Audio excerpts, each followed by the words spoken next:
झारखंड में एक सीट, चतरा की एक सीट पर लोक जनशक्ति पार्टी रामविलास एनडीए गठबंधन के तहत चुनाव लड़ने का फैसला हुआ है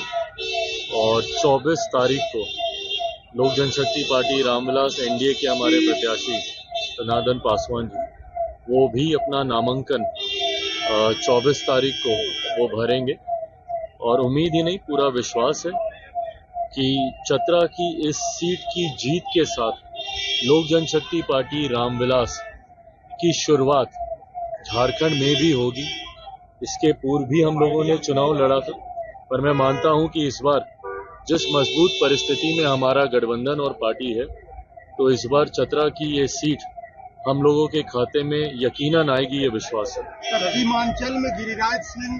एनआरसी चाहते हैं और मांझी जी ने भी सपोर्ट किया, आपका क्या स्टैंड है? देखिए, जिस तरीके से आदरणीय गिरिराज जी एक यात्रा पर निकले, ये उनके व्यक्तिगत सोच से जुड़ी हुई ये यात्रा है, ना पार्टी की ये यात्रा है, ना ये औपचारिक किसी तरीके की ये कोई यात्रा है। ऐसे में मैं मानता हूं कि वो अपनी सोच को धरातल पर उतार रहे, हर विषय पर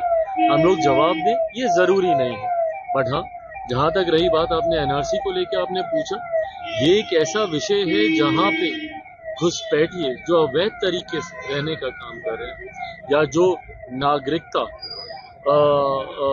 जिनको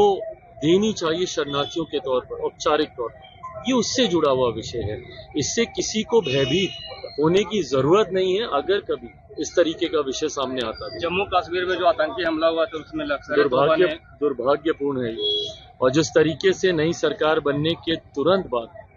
जिस तरीके से चुनाव के तुरंत बाद एक के बाद एक इस तरीके की घटना वहां पे घटी है,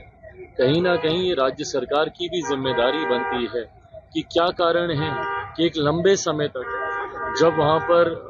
केंद्र के शासन में, जब वहां पर पूरा प्रशासन काम कर रहा था, तो ऐसी घटनाएं ना के बराबर हो। और अभी चुनाव होने के बाद, सरकार बनने के तुरंत बाद एक के बाद एक दो ऐसी घटना सामने आई,